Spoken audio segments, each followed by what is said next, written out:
샬롬, 예수 그리스도의 평화가 전주 강림교회 중고등부 친구들의 삶에 함께 하시길 빕니다. 친구들, 기독교는, 교회는 기도하는 공동체입니다. 기도는 절대자인 하나님께 우리의 소원을 빌고 그 소원이 이루어지길 요구하는 것이 아닙니다. 기독교의 기도는 그리스도인인 우리가 예수님을 닮아가는 중요한 통로입니다. 예수님께서 하나님을 아버지라 부르며 하나님의 뜻을 이 땅 가운데 이루어지게 하옵소서 기도했듯이 우리가 하나님을 아버지라 부르며 기도할 때에 우리는 하나님의 일에 동참하게 됩니다. 한 주간 기도하셨나요? 친구들은 어떻게 기도하셨나요? 오늘은 전도사님과 하나님 나라의 중요한 요소인 평화에 대해 나눠보려 합니다. 친구들은 평화, peace라는 말을 들을 때 어떤 생각이 드나요? 전도사님이 왜 여러분과 항상 예수 그리스도의 평화라는 말로 인사를 나눌까요? 오늘 말씀을 통해 함께 생각해 봅시다. 오늘 말씀은 요한복음서 20장 19절에서 33절 말씀입니다. 함께 읽겠습니다. 그날 곧 주간의 첫날 저녁에 제자들은 유대 사람들이 무서워서 문을 모두 닫아 걸고 있었다. 그때에 예수께서 와서 그들 가운데로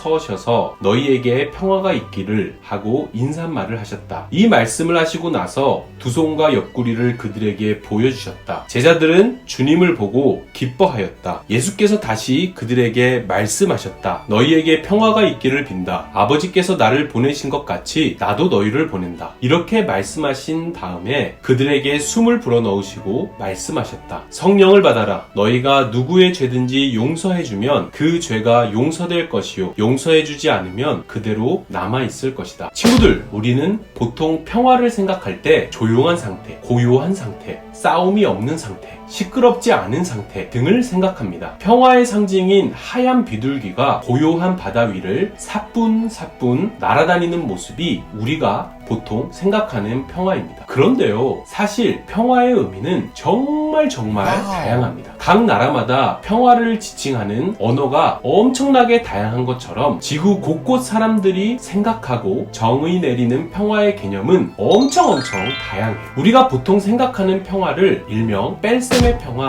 할 수 있습니다. 평화에 방해가 된다고 생각하는 요소들을 하나씩 제거해 나가는 평화인데요. 고요한 평화를 위해 시끄러운 소리와 분쟁, 논란을 제거합니다. 또 싸움이 없는 평화를 위해 무기를 제거하고 갈등을 없애버립니다. 이런 식으로 뺄셈의 평화는 무언가를 제거함으로써 이룰 수 있는 평화인데요. 오늘 전도사님은 새로운 평화를 여러분에게 소개하려고 합니다. 바로 덧셈의 평화인데요. 우리가 원하는 평화를 위해 우리가 해야 할 생각과 말 그리고 행동을 하나씩 더해가는 평화입니다. 이 평화는 뺄셈의 평화보다 우리들의 적극적인 참여와 행동을 요구합니다. 예수님이 전하신 하나님 나라의 평화도 비슷했던 것 같아요. 가난한 자들, 소외된 자들, 외면당한 이들을 위해 예수님은 적극적으로 나서서 이들의 친구가 되십니다. 또 이들을 정죄하고 외면했던 당시 이스라엘 종교 지도자들과 시끄럽게 논쟁하고 싸움도 하셨었어요. 뺄셈의 평화를 원하던 당시 이스라엘 종교 지도자들과 로마 제국은 시끄러운 논쟁을 자꾸자꾸 불러일으키는 예수님을 십자가에 못 박습니다. 제거한 것이죠. 오늘 말씀에 따르면 예수님은 부활하셔서 두려움에 떨고 있는 제자들에게 찾아오십니다. 그리고 그들에게 평화가 있기를 하고 인사하십니다. 간절한 마음을 담아 한 번 더 인사하시지요. 너희에게 평화가 있기를 빈다. 그리고는 마치 하나님께서 아담과 하와를 창조하시고 숨을 불어넣으셨던 것처럼 제자들에게 예수님께서 숨을 불어넣으십니다. 우리 안에 진정한 평화, 하나님 나라의 평화를 이루시는 성령님을 받아 너희들도 이 세상 곳곳에서 하나님 나라의 평화를 이루는 사람이 되거라 명령하십니다. 이 명령은 오늘 우리에게도 여러분에게도 동일한 명령입니다. 보고 싶은 전주강림교회 중고등부 여러분, 전주강림교회 중고등부 공동체는 평화를 이루는 공동체입니다. 하나님 나라의 평화는 무언가를 제거해서 이루는 평화이기보다는 적극적으로 나서서 하나님의 뜻과 의를 이 세상에 하나씩